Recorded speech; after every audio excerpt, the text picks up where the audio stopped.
what does it mean to be educated? I know someone in my family actually that she's worked for this company or for the state or for an employer for an extended amount of time.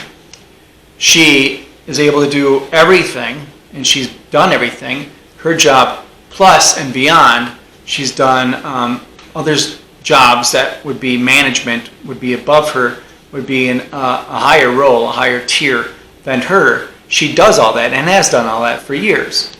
She's not available to try to get it. She's not available to, she can definitely put in an application or try to get it, but she's told, and she's been told year after year, that you don't qualify. You do not qualify. Even though she's been doing all this stuff, almost all this stuff, most of it, for years, and she knows it better than most of the people there, you don't qualify. Why is that? Because you don't have a degree.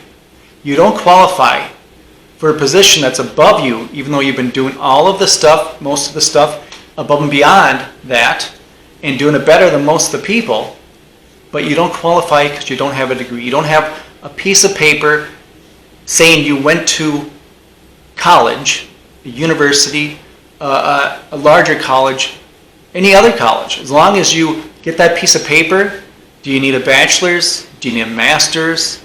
Do you need more than that? Maybe, depending on what you're going for.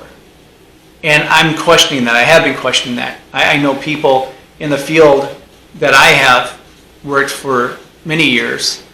There was a gentleman there who got hired, and I was working at the same company, same place. I had gone to school. I had done all that stuff. I went, and I think I was like 5 or 6 credits short of getting my bachelor's, but I had already started working in the field that I wanted to go for. So my whole thought was, why waste my time and money to go for a few more credits just so I got my bachelor's when I'm already working in the field I want? And experience is the most important. It's not rigged and by the books as far as like working for the state, working for the government, working for being an attorney, being a doctor, anything like that, where you have to have that piece of paper, you have to have that documentation, you have to have that certificate in order for you to be able to work, even though there's people that have done it and done beyond that with no formal education. So anyways, back to my story. A guy got hired there, and he was hired as my equal, and I asked him, I said, where'd you go to school and that kind of stuff? He did 0, nothing, not a stitch of any formal education at all. He, high school, graduated, whatever, not flying colors, just, your average, just to get through it, and didn't go to any kind of university, any kind of college.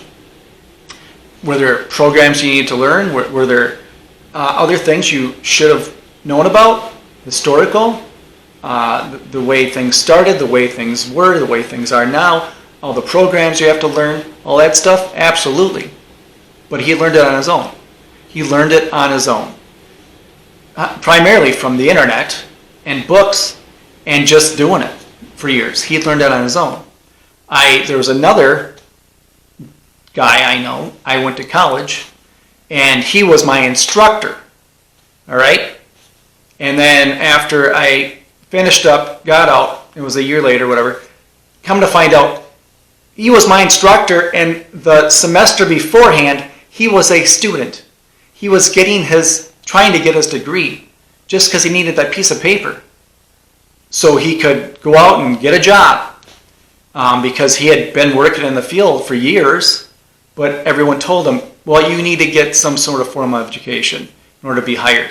Even though we can see all the work you've done here and everything, we talk to you, we know some of the people you've worked with, and you have good references, you need some sort of paperwork. So that's what he did.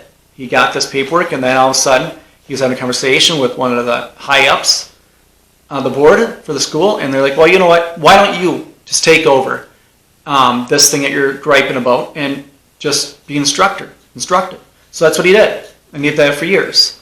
He's moved to bigger and better things nowadays, but that's another example. There was someone else working in the same sort of field I'm talking about.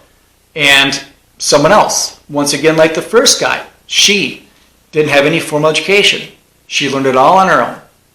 And she was there, basically my equal. And, I mean, it took me a long time to get hired because it's a hard industry to get into. A tough industry to get into, I should say. But right there, did they need a formal education? Did they need to spend $60,000, $100,000 to go to university? To go to any other private school? No, not at all. I spent that because I didn't know any better. Really. I say I didn't know any better, whether that was better or not, because I didn't know any different. So there's that. So I'm just putting some questions out there. What does it mean? People always say knowledge is power. Well, I used to say that too, and it's really not. It can be, but if you have a plethora of knowledge about dowels, a plethora of knowledge like I do about music, about artists, about that kind of stuff, that doesn't do anything. I mean, it was just something I was interested in. It get you nowhere, really. Doesn't mean I got power. You know, if you get a ton of knowledge for Legos, you know, that kind of stuff. No. So knowledge necessarily isn't power. Wisdom is power, and knowledge for a good use, for a good place, for a good thing, for a good turnaround, that kind of knowledge is power. So I'm going to go over the list here. How about high school diploma? Do you need a high school diploma? Well, I know people who don't have one, and they've above and beyond succeeded, beyond, you know, their wildest dreams. College degree, I went over that, bachelor's, master's, PhD. Do you need any of that, really? If you're not going to be a doctor, do you need a PhD? Really, do you? Or do you just enjoy going to school for school's sake? You know, same thing with masters, really. Really. And if you're in a field where they say, well, you beyond qualified, you've been doing this job forever, but you don't qualify because you don't have this degree, you don't have your master's, you don't have this or that, well, there's something wrong with that. Absolutely, there's something wrong with that. I have a question. It's like, well, PhD versus no degree whatsoever. Either of them smarter than one or the other? Really? I mean, odds are probably the PhD because they paid for it and they went to school for it and they were told what to think and how to learn for the most part. But someone could do that on their own. I mean, most of the stuff is do it on their own. Learn on your own. So does that make them less knowledgeable, less apt, less culpable, less ready? No, not in my opinion. And here's some examples. Working experience too, on top of that. Think about working experience. Someone who has their master's, never worked in the field, versus someone who worked in the field for 15 years. Who are you going to rely on? For questions, for getting the job done, for doing everything else that pertains to that? Who would you? I know I would. So think about this. Henry Ford. He pretty much made the whole industry, the car industry, what it is today. And he pretty much created and invented the 40-hour work week because that's how he get the most bang for his buck from his employees. That's just what he did. That's why he did it. It wasn't a union thing. He just thought, well, what's the best number? What's the best amount? I'll get these people hired. I'll get them here, and they'll be most productive if I do this, and that. 40-hour work week. Henry Ford. Not hugely formally educated. John D. Rockefeller. I don't like the guy. Can't stand him really, but he was not formally educated. And you know John D. Rockefeller, Standard Oil. Plus, Steve Jobs, Apple. Not formally educated. Everyone knows who Steve Jobs is. I mean, you wouldn't be on your Apple computer, maybe even other computers, like you know today, without Steve Jobs. Mark Twain, another, not formally educated. William Shakespeare, not formally educated. Winston Churchill, he did very poorly in school. He often got punished for his dismal academic unaccomplishments, his horrible academic record. He got punished. And look at Winston Churchill, what he became. Abraham Lincoln was not formally educated, really. And look what he did. So if you're being taught, someone's teaching you from some place. You're learning what they're telling you to learn. You're learning the things they're telling you to learn, to read, to, whatever, to remember, to go after. If you don't go out beyond that, what good is that, really? Do you really grow beyond what this person was here that's teaching you what to do? Even though 9 times out of 10, the people telling you and teaching you what to do haven't really worked in the field, or haven't worked in the field much, or haven't gotten that far in the field.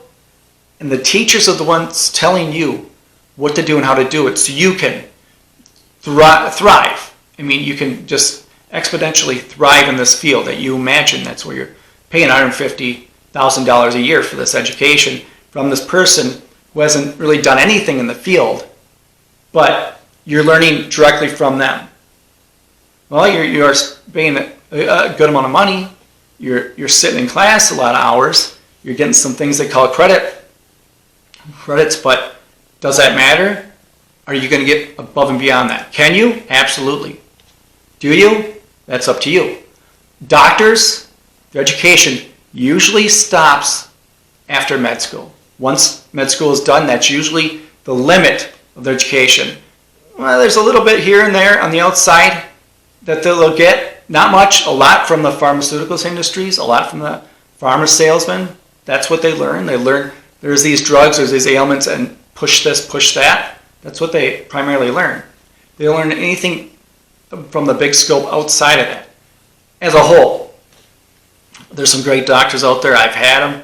I've talked to them. I went to conferences with them. And those are the ones who go above and beyond and go outside.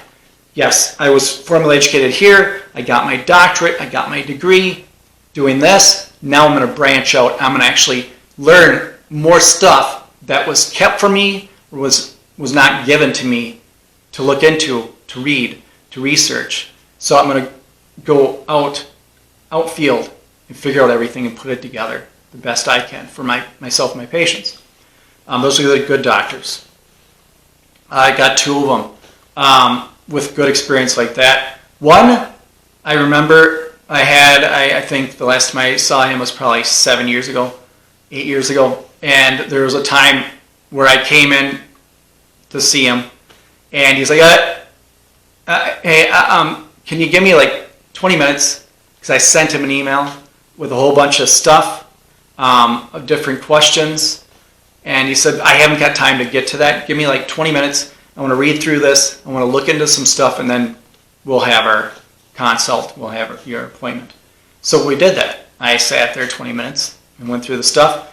And then he said to me, all right, because I usually, whenever you get me stuff, usually I spend, like part of my lunch, or I spend this, or I spend that, looking through it so I'm prepared to talk to you.